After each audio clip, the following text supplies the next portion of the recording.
ಬಗ್ಗೆ ಯೋಚನೆಯೂ ಇಲ್ಲ, ನಮ್ಗೆ ಗೊತ್ತೂ ಇಲ್ಲ. ನಾನು ಭಾರತ ಸರ್ಕಾರದ ಒಬ್ಬ ಮಂತ್ರಿಯಾಗಿ ಕಂಫರ್ಟಬಲ್ ಆಗಿ ಕೆಲಸ ಮಾಡ್ತಾಯಿದ್ದೀನಿ. ಒಂದು ಸತ್ಯ, ನಾವು ಯಾರೂ ದೊಡ್ಡವರಲ್ಲ, ನಮ್ಗಿನ್ನ ಪಕ್ಷ ದೊಡ್ಡದು, ಪಕ್ಷಕ್ಕಿನ್ನ ದೇಶ. ಸರ್ ಲಾಸ್ಟ್ ಒಂದು ಕ್ವೆಶನ್ ಸರ್, ಮಂಗಳೂರು ಗಲಾಟೆ ಬಗ್ಗೆ ಏನು ಹೇಳ್ತೀವಿ? ಈಗ BJP ನಾಯಕರೇ ರಾಜ್ಯದಲ್ಲಿ ಪ್ರಚೋದನೆ ಕೊಡ್ತಿದ್ದಾರೆ, ಕೋಮು ಗಲಭೆ ಆಗ್ತಾ ಇದೆ ಅಂತ ಹೇಳ್ತಿದ್ದಾರೆ. ಅಪ್ಪ ಅವ್ರಿಗೆ ಏನಾಗಿದೆ, ಕೈಲಾಗದವನು ಮೈ ಪರ್ಸ್ಕೊಂಡಂಗೆ ಇನ್ನೊಬ್ಬರ ಮೇಲೆ ಗೂಬೆ ಕೂರಿಸೋದು ಭಾರಿ ಸುಲಭ. ನಮ್ಮ ಕಾಲದಲ್ಲಿ ಹೆಂಗಿತ್ತು, ಹಿಂದೂ ಮುಸ್ಲಿಮು ಕ್ರಿಶ್ಚಿಯನ್ರೆಲ್ಲ ಒಂದಾಗಿರಲಿಲ್ಲ, ಈ ರೀತಿ ಸಣ್ಣ ತಂದೆ ನಡ್ಕೋತಾ ಇದ್ವಾ?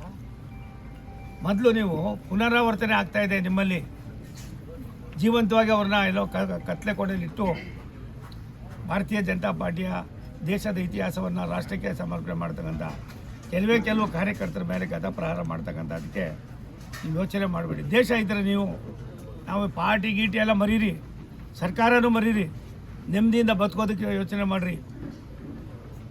ಮಂಗಳೂರಿನಲ್ಲಿ ಕೇವಲ ಹಿಂದೂಗಳೇ ಇಲ್ಲ, ಕ್ರಿಶ್ಚಿಯನ್ರು ಇದ್ದಾರೆ, ಮುಸಲ್ಮಾನರು ಇದ್ದಾರೆ, ಡೌನ್ ಟಾರರ್ಸ್ ಇದ್ದಾರೆ, ಧ್ವನಿ ಇಲ್ದವ್ರು ಇದ್ದಾರೆ. ಇಂಥ ಎಲ್ಲ ಪರಿಸ್ಥಿತಿಯಲ್ಲಿ BJP ಸರ್ಕಾರದ ಅವಧಿಯಲ್ಲಿ ಯಾವ ರೀತಿ ನಡ್ಕೊಂಡಿದ್ದೀವಿ, ನಿಮಗೇನಾಗಿದೆ ನಡ್ಕೊಳ್ಳೋಕ್ಕೆ? ನೀವು ಹಸ್ತಕ್ಷೇಪ ಮಾಡೋದು ಬಿಡಿ, ಪೊಲೀಸ್ನವ್ರ ಮೇಲೆ ಒತ್ತಡ ಹಾಕೋದು ಕಡಿಮೆ ಮಾಡಿ, ಕಳ್ಳರನ್ನ ಕಾಕರನ್ನ ಸುಲ್ಗೆಕೋರನ್ನ ಹದ್ದು ಬಸ್ತಲ್ಲಿ ಇಡಿ, ಎಲ್ಲವೂ ಸರಿ ಹೋಯ್ತದೆ. ಅವ್ನು ಯಾವ ಪಾರ್ಟಿ ನೋಡಬೇಡಿ, ದೇಶದ್ರೋಹಿಗಳೇ. ಈ ಘಟನೆಗೆ ಗೃಹ ಸಚಿವ ರಾಜೀನಾಮೆ ಕೊಡ್ಬೇಕಂಗ ಒಂದು ನಿಮಿಷ ತಾಳಪ್ಪ, ನಾನು ರಾಜೀನಾಮೆ ಕೊಟ್ಟಾದ್ಮೇಲೆ ಏನು ಮಾಡ್ತೀಯಪ್ಪ? ನೀವಲ್ಲ ಗೃಹ ಸಚಿವರ ಬಗ್ಗೆ ಒಂದು ನಿಮಿಷ ತಾಳು. ಗೃಹ ಸಚಿವರು ಒಳ್ಳೆಯವರು, ಅವರನ್ನು ಯಾವ ರೀತಿ ಕಟ್ಟಾಕಿದ್ದಾರೋ ನಂಗೆ ಗೊತ್ತಿಲ್ಲ.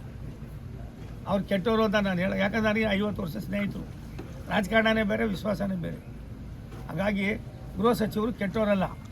ಅವ್ರಿಗೇನು ಮಾಡಬೇಕು ಅಂದರೆ ನಾವೆಲ್ಲ ಸ್ವಲ್ಪ ಇನ್ನೊಂದು ಸೈಕಲ್ ಪಂಪ್ ಹೊಡಿಬೇಕು.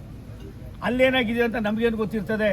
ಆದರೆ ಒಂದು ಸತ್ಯ, ಒಬ್ಬ ಅನುಭವಿ ಇದ್ದಾರೆ, ಇನ್ನು ಮುಂದಾದರೂ ಅವರು ಅದರಿಂದ ನೀಚೆ ಬರಬೇಕು.